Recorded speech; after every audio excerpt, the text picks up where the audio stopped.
Salut Marie. Salut Lisong. Comment vas-tu? Bien et toi? Vas-y, entre. Merci. Je m'appelle Marie Chavanon, j'ai 42 ans, je suis née à Angers et j'ai grandi en Bretagne. Je suis maintenant en Chine depuis 13 ans et je travaille maintenant chez Sanofi en tant que responsable innovation et transformation.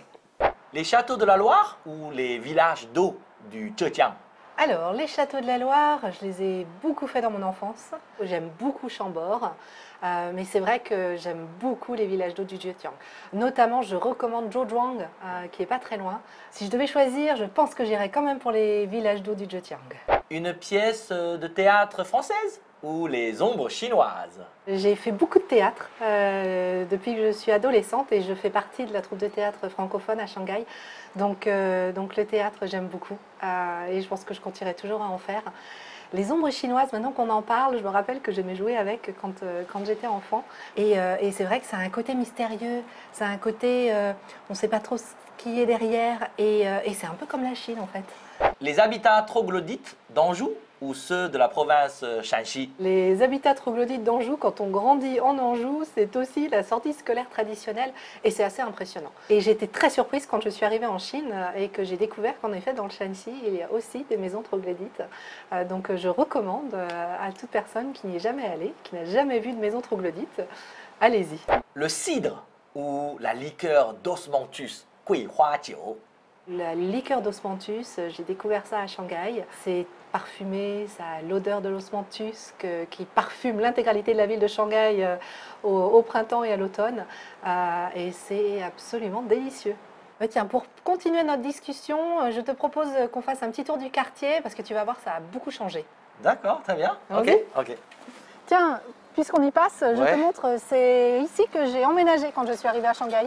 Donc Xingfu Lu, la rue du bonheur. Et en fait, Xingfu Lu, c'est aussi Xingfu Cun. Tout ce quartier s'appelle le village du bonheur. Donc si tu demandes à un chauffeur de taxi de t'amener ici, c'est pas la peine de lui donner le nom de la rue, tu lui dis juste Xingfu Cun, un chauffeur shanghaïen saura où c'est. Donc tu vois, ici c'est complètement nouveau. Tout cet endroit s'est créé il y a quelques années. Avant c'était des petits buildings résidentiels, ils ont tout cassé. Et si tu veux, on peut s'asseoir. Bon Marie, raconte-nous un petit peu ton histoire avec la Chine. Eh bien, tout a commencé parce que mon père travaillait avec l'Asie en fait. Il travaillait avec l'Inde, la Thaïlande, le Népal. Donc j'ai grandi en me disant je veux vivre en Asie. Je savais que je voulais venir en Asie. Et donc du coup, quand j'ai choisi les écoles de commerce, quand j'ai passé les concours d'école de commerce, il y avait l'école de commerce de Nantes, Audencia, qui proposait un programme Asie Management. Et donc du coup, dans le cadre du programme Asie Management, on pouvait choisir une langue, le japonais ou le chinois. On parle 1999, à l'époque il y avait peut-être une vingtaine d'étudiants qui choisissaient le japonais et il y avait 5 personnes qui s'étaient enregistrées pour le chinois. Et moi j'ai pris la carte du monde et je me suis dit alors, le nombre d'écoles de commerce multiplié par le nombre d'étudiants qui choisissaient le japonais comparé à la taille du Japon.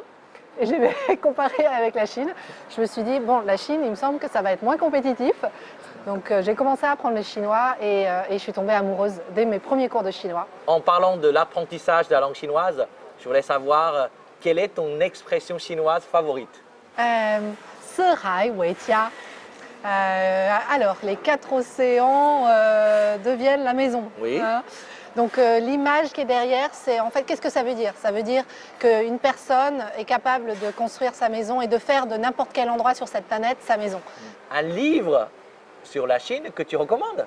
Moi, je recommanderais à toute personne qui veut comprendre la Chine ou qui veut vivre en Chine pendant un certain nombre d'années de lire les 4 classiques. Les 3 royaumes, le Pérégrination vers l'ouest, Shui-Rujuan au bord de l'eau et le Ting Pingmei. Et donc moi, mon préféré dans le lot, c'est Shui-Rujuan au bord de l'eau. C'est un peu les 3 mousquetaires. Il y a 108 personnages. Chacun des personnages est différent.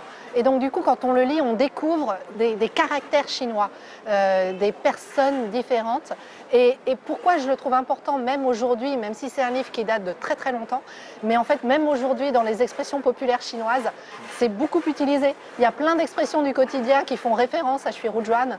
On s'est rencontrés dans la troupe francophone de Shanghai. Je me suis toujours demandé pourquoi toi, tu as eu besoin de venir faire du théâtre en français à Shanghai. Tout simplement parce que quand je suis arrivée en Chine, j'ai fait le choix volontaire de ne pas m'intégrer dans la communauté française. Je voulais m'intégrer dans la communauté chinoise. Je voulais connaître des Chinois et faire partie de cette population. Je ne voulais pas être dans un microcosme franco-français. Et donc du coup, j'ai été complètement déconnectée. Au bout de 7-8 ans, j'ai réalisé que parce que je travaillais en anglais, je communiquais en anglais ou en chinois avec mon mari. Mon travail, j'utilisais le chinois ou l'anglais. Du coup, j'avais perdu ma capacité à communiquer facilement en français. Je cherchais mes mots constamment. Et je me suis dit, il faut que je me réintègre dans la communauté française. Et c'est comme ça que j'ai découvert la troupe de théâtre francophone. Je n'inviterai pas Paul et son ami à la cérémonie. Certainement pas. C'est exactement mon avis. Si tu compares avec l'Europe, en particulier avec la France, quelle est la différence en termes d'innovation en Chine? La culture ici est beaucoup plus entrepreneur. Les Chinois ont cet intérêt pour l'entrepreneurship. Il y a vraiment un vivier de l'innovation dans la population chinoise. Ça, c'est très fort, je trouve. La deuxième chose qui est très fort par rapport à l'innovation en Chine, c'est le gouvernement est vraiment porteur de cette innovation. C'est inscrit dans leur stratégie. La Chine a une stratégie 2030, a une stratégie 2050. Et dans ces stratégies, il y a l'innovation. Et elle va sponsoriser, elle va aider l'innovation. Le troisième point, c'est qu'en Chine, il y a beaucoup de choses qui peuvent changer parce qu'elles n'étaient pas là avant. Si on prend la France, par exemple, nous, on a connu toutes les étapes du développement. On a eu les vieux téléphones, les ordinateurs, les gros ordinateurs, et après le téléphone mobile. Ici, en Chine, on a des gens qui sont passés directement au téléphone portable. Ils ne sont pas passés par les étapes intermédiaires. Donc c'est plus facile de changer en Chine par rapport à ça. Cette infrastructure qui est moins stricte, moins forte et qui a le potentiel de changer. Je vais rajouter un quatrième point en fait.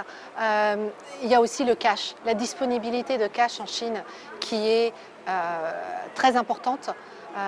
La Chine attire énormément d'investissements étrangers, de venture capitalistes en Chine, notamment dans la santé.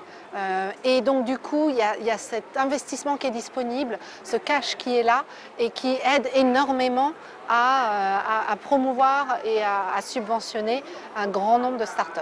Au final, est-ce que tu te vois encore longtemps en Chine, toute ta vie? Je ne sais pas. J'aime beaucoup être ici. Mais d'une certaine manière, je trouve que Shanghai devient trop confortable. Oui. Il y a un petit côté aventurier qu'il y avait encore il y a quelques années. Aujourd'hui, c'est tellement facile la vie ici. Parfois, je me dis, j'ai envie de découvrir des endroits un peu différents. Bon, bah Marie, merci beaucoup. Merci de m'avoir accueilli chez toi. Ouais, c'était un plaisir. Tu m'as fait surtout aussi découvrir ce nouveau quartier que je ne connaissais pas. C'est vrai? Tu vois, bien sûr. Ouais. Et bah écoute, d'habitude, nos invités mystères, il y a toujours un truc à vendre ou à recommander. Ouais. Alors, qu'est-ce que tu recommandes? Qu'est-ce que je vous recommande? On en parlait tout à l'heure. Je dirais, si vous avez l'intention aussi, l'audience a l'intention de rester en Chine et de vraiment comprendre la Chine, lire Au moins au bord de l'eau. D'accord, Ouais, très bien. un très bon livre. Ok, sur ce, bah, je te laisse. Allez, à bientôt. À bientôt. Ciao. Ciao.